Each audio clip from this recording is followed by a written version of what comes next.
دعا کے بعد انسان کی ملاقات انتظار سے ہوتی ہے۔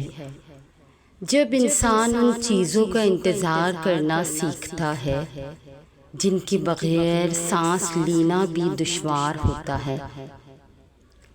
انتظار کی کیفیت بڑی ہی ظالم ہوتی ہے۔ ذرا سی دستک ہوتی ہے اور انسان جلدی سے دروازے کی جانب بھاگتا ہے کہ کہیں اس دعا نے دستک تو نہیں دی جس کو مانگتے ہوئے مجھے کتنے برس گزر گئے۔ جب کبھی کھڑکی سے باہر جھانکتا ہوں تو کبھی رات بھر آسمان کو نم انتظار سے بھری نگاہوں سے تکتا رہتا ہوں۔ پھر کبھی انتظار آنکھوں کے ذریعے بہنے لگتا ہے اور کبھی سسکیوں میں سنائی دینے لگتا ہے، اور اپنے اللہ پر اس یقین کے ساتھ بھروسہ کرتا ہے کہ اس کی دعا ضرور قبول ہوگی، کیونکہ اس نے اللہ کی ذات سے مانگا ہے۔ دعا اور معجزے۔ جو اللہ پر یقین کرتا ہے تو معجزے بھی صرف ان کے لیے ہوتے ہیں، کیونکہ اللہ ناممکن چیزوں میں نظر آتا ہے۔ جب وہ چیزیں ہوتی ہیں جن کے ہونے کا ہم تصور بھی نہیں کر سکتے، جب وہ دروازے کھلتے ہیں جن کے کھلنے کی ہمیں امید تک نہیں ہوتی، جب وہ راستے ہمیں اس منزل تک لے جاتے ہیں جن کا ہمیں گمان بھی نہیں ہوتا، یہ حالات کا بدلنا، یہ دروازوں کا کھٹکھٹانا، یہ راستوں کا منزل تک لے جانا، آپ کو پتہ ہے کیا یہ سب بلا وجہ ہو جاتا ہے؟ وہ جو رہنما ہے وہ 7 آسمانوں پر جو شے رخ سے بھی زیادہ انسان کے قریب تر ہے، یہ ساری پہیلیاں اسی کی ہیں اور پہیلیوں کے جواب وہ خود دیتا ہے، بس ذرائع مختلف ہوتے ہیں۔ نہ ہونے کا ہونا وہ تب ہی کرتا ہے جب انسان کا یقین زمین اور آسمان سے بہت زیادہ وسیع ہو جاتا ہے۔ پھر اس وسیع یقین میں معجزے سماتے ہیں، پھر ان معجزوں میں خدا نظر آتا ہے۔ جب اللہ کسی کا خیال دل میں لاتا ہے تو اس کی جگہ نصیب میں بھی کہیں نہ کہیں چھپا کے رکھتا ہے، اور وہ چھپی ہوئی چیزیں تو بس انہی کو ملتی ہے جو دعا کرتے ہیں۔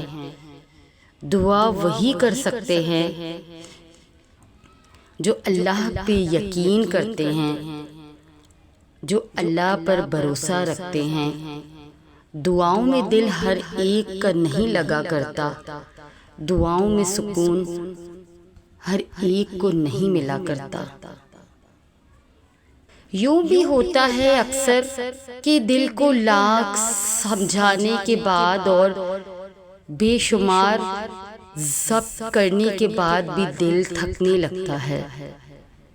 یہ دل کا تھکنا تو اس انتظار کا حصہ ہے جو دعا کرنے کے بعد ہے۔ یوں محسوس ہوتا ہے جیسے اب کوئی راستہ باقی نہیں رہا، جیسے سب ختم ہو گیا۔ یہ کیفیت کچھ وقت گزرنے کے بعد انسان پر طاری ہوتی ہے کہ جیسے اب کچھ بدل نہیں سکتا، کہ شاید ہم تب تکلیف کی اس آخری حد پہ ہوتے ہیں جہاں یا تو معجزوں کی شدت سے طلب ہوتی ہے یا آخری سانسیں کہ ٹوٹ جانے کا ڈر ہوتا ہے۔ انسان کا دل تب مصلیت کو جاننے پر بھی آمادہ ہوتا ہے اور انہیں تسلیم کرنے سے بھی گھبراتا ہے، اور اس گھبراہٹ میں کھو کر وہ بھول جاتا ہے کہ وہ ایک ذات ہے جو ہمیں یہاں تک لائی ہے، اس نے آگے کی بھی منصوبہ بندی کر رکھی ہے، اور جہاں صبر ساتھ چھوڑ دیتا ہے وہاں اللہ کن سے نوازتا ہے۔ یہی تو وہ کیفیت ہوتی ہے جو انسان کے لیے بہت قیمتی ہوتی ہے، جس کے بعد اللہ تعالیٰ اپنے بندے کو، اپنے محبوب بندے کو کن سے نوازتا ہے، جس کا مانگنا اللہ کو پسند ہوتا ہے، جس کی کریا و زاری اللہ کو پسند ہوتی ہے۔ وہ ماضی دیکھ کر نہیں، نیت دیکھ کر عطا کرتا ہے۔ وہ یہ نہیں کہتا کہ اب دوبارہ سے کیوں آئے ہو، وہ تو کہتا ہے کہ اب آ ہی گئے ہو تو میرے پاس بیٹھ جاؤ اور میرے ہو کر رہ جاؤ۔ وہ یہ نہیں کہتا کہ پھر سے وہی کہانی لائے ہو، وہ تو یہ کہتا ہے اب لے آئے ہو تو تسلی سے ساری کہانی سناؤ۔ وہ یہ نہیں کہتا کہ میری تو سنتے نہیں ہو تو میں کیوں تمہاری سنوں۔ وہ رب تو کہتا ہے کہ اب اتنی مدت کے بعد جو دیدار کروایا ہے تو بس جو سنانا ہے سناتے جاؤ۔ وہ یہ نہیں کہتا کہ اپنی غرض کے لیے میرا نام کیوں لے رہے ہو، وہ تو کہتا ہے اب اگر پکار ہی رہے ہو تو اپنی اس میٹھی آواز سے میرا نام دہراتے جاؤ۔ اتنا دہراؤ کہ میری محبت کے پاس نہ کہنے کی گنجائش ہی باقی نہ رہے، میں نہ کہہ ہی نہ پاؤں اور کن فیکن کی برسات کر دوں تمہاری دعاؤں پر۔ بس پھر وہ مان جانتا ہے، پھر کیا وقت اور کیا حالات اور کیا موسم اور کیا دنیا، وہ نصیب کا سارا جہان بدلنے پر قدرت رکھتا ہے۔ نا امید کیوں ہوتے ہو؟ اللہ پر بھروسہ نہیں، اس کی طاقت اور قدرت سے بے خبر ہو؟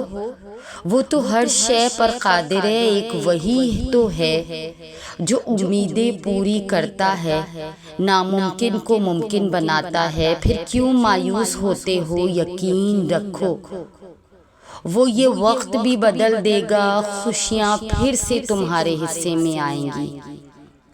حالات کبھی ایک جیسے نہیں رہتے، آج برے ہیں تو کل اچھے ضرور آئیں گے، کہ صرف اللہ پر بھروسہ رکھنا پڑے گا۔ اللہ سے باتیں کیا کرو، وہ تمہارا انتظار کرتا ہے، اس کے آگے آنسو بہایا کرو، وہ تمہارے یہ آنسو مٹانا چاہتا ہے، وہ تمہاری دعاؤں کا انتظار کرتا ہے، وہ چاہتا ہے تم اس سے مانگو تاکہ وہ ان دعاؤں پہ کن فرما دے۔ بس تم بے یقینی اور بے دلی سے مت مانگا کرو،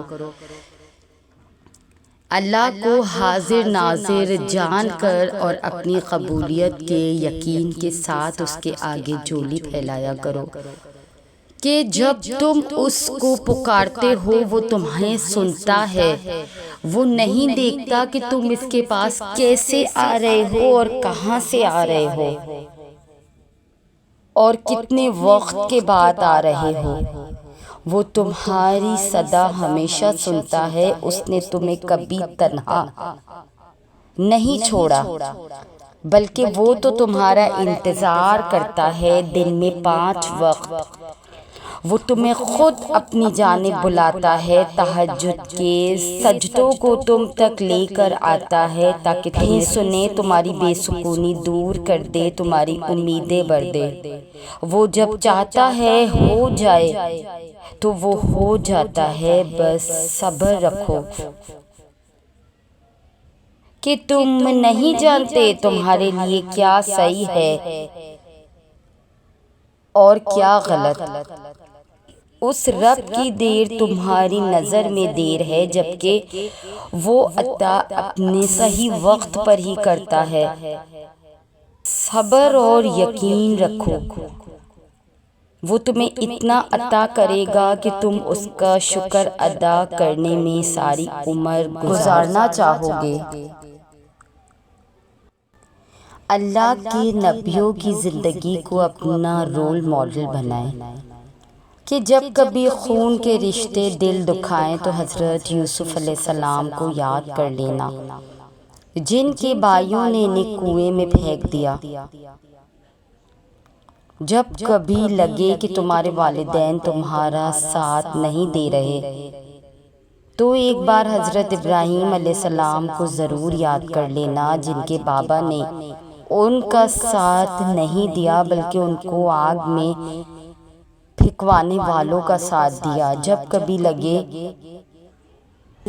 کہ تمہارا جسم بیماریوں کی وجہ سے درد میں مبتلا ہے تو ہائے کرنے سے پہلے صرف ایک بار حضرت ایوب علیہ السلام کو یاد کر لینا کہ وہ تم سے زیادہ بیمار تھے۔ جب کبھی کسی مصیبت یا پریشانی میں مبتلا ہو تو شکوہ کرنے سے پہلے حضرت یونس علیہ السلام کو ضرور یاد کر لینا، جو مچھلی کے پیٹ میں رہے اور وہ پریشانی تمہاری پریشانیوں سے زیادہ بڑی تھی۔ اگر کبھی چھوٹا الزام لگ جائے یا بہتان لگ جائے تو ایک بار اماں عائشہ کو ضرور یاد کر لینا۔ اگر کبھی لگے کہ اکیلے رہ گئے ہو تو ایک بار اپنے بابا آدم علیہ السلام کو یاد کرنا، جن کو اللہ نے اکیلا پیدا کیا اور پھر ان کو ساتھی عطا کیا۔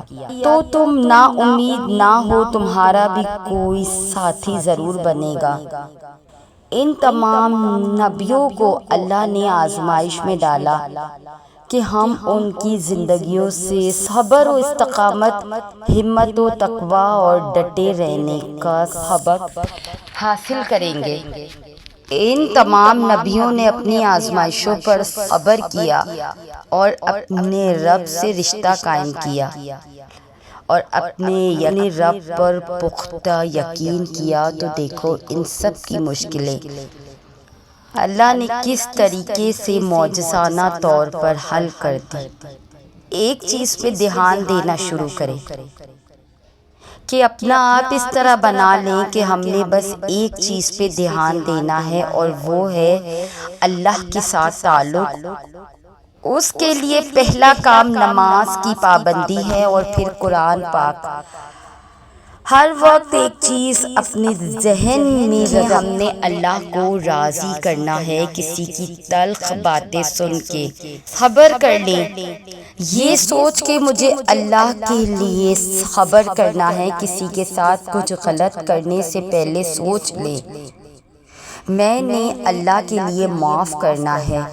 ہر کام میں اللہ کا خیال اپنے ذہن میں رکھے، چھوٹی چھوٹی چیز میں اللہ کا خیال رکھے، اللہ کو یاد کرے، صبر کرنا سیکھے کہ زندگی اتنی آسان نہیں، مگر اللہ پہ توکل کر کے اسے آسان بنایا جا سکتا ہے۔ اللہ کے لیے دوسروں کو برداشت کرنا سیکھے، خود سے طے کر لے میں بس اللہ اور اپنے تعلق کو قائم رکھنا چاہتا ہوں، کہ کوئی کام ایسا نہیں کرنا جس سے یہ ٹوٹ جائے، اللہ سے تعلق ٹوٹ جائے۔ کوئی غلطی ہو گئی تو فوراً اللہ سے معافی مانگ لے۔ اللہ کے لیے کچھ کرنا ہے، آج کرے کل پہ نہ ڈالے۔ اللہ کے لیے دوسروں کے ساتھ بھلائی کرے، دوسروں کے کام آئے، اور اپنے ہر کام کے اجر و ثواب کی نیت صرف اللہ پر ڈال دے۔ حضرت علی علیہ السلام نے فرمایا، جب آپ کچھ بھی نہ کر سکیں تو اپنی دعاؤں میں اضافہ کر دیں، کیونکہ اللہ کے سوا آپ کو کوئی بھی کچھ نہیں دے سکتا۔ جب کسی انسان کے آگے روشنی ہوتی ہے تو اس کا سایہ پیچھے آتا ہے، اور جب روشنی پیچھے ہوتی ہے تو سایہ انسان کے آگے آتا ہے۔ دین روشنی ہے اور دنیا وہ سایہ ہے۔ دین کو آگے رکھو گے تو دنیا خود ہی پیچھے سے بھاگتی ہوئی تمہاری جانب آئے گی، اور اگر دین کو پیچھے رکھو گے تو دنیا آگے بھاگے گی اور تم دنیا کے پیچھے بھاگو گے۔ کہ غم میں جو قربت رب سے محسوس ہوتی ہے وہ آسانیوں میں نہیں ہوتی۔ جب تم ٹوٹ کر بے بسی سے اس کی طرف دوڑتے ہو، وہی تمہاری آنکھوں کے آنسو سمجھتا ہے، دل تھامتا ہے، تسلی دیتا ہے۔ یہ دکھ، یہ تکلیف تو دراصل اس کے قرب کا پیغام ہے، وہ لوگ خوش نصیب ہیں جو اس پیغام کو پہچان کر اس کی طرف پلٹ جاتے ہیں کہ پھر دعائیں جیت جاتی ہیں نصیب سے، اسباب سے، دنیا سے اور دنیا والوں سے۔ دھوپ چاہے کتنی بھی تیز ہو وہ سمندر خشک نہیں کر سکتی، ویسے ہی تمہاری مشکل کتنی بھی بڑی کیوں نہ ہو صبر کرنے والوں کا کچھ بھی نہیں بگاڑ سکتی۔ بے شک اللہ القہار ہے، وہ تمہاری سب دعاؤں کو قبول کرنا جانتا ہے اور تم نہیں جانتے کہ نہ جانے دعا مانگتے مانگتے تم قبولیت کے کتنے قریب آ چکے ہو اور تمہارے اور معجزوں کے درمیان کتنا کم فاصلہ رہ گیا ہے۔ تو یہ تھی ہماری آج کی ویڈیو۔ اگر آپ ہماری اس کاوش کو پسند کرتے ہیں تو ہمارے چینل کو سبسکرائب کر کے ہمارے ساتھ جڑ جائیے۔ جزاک اللہ۔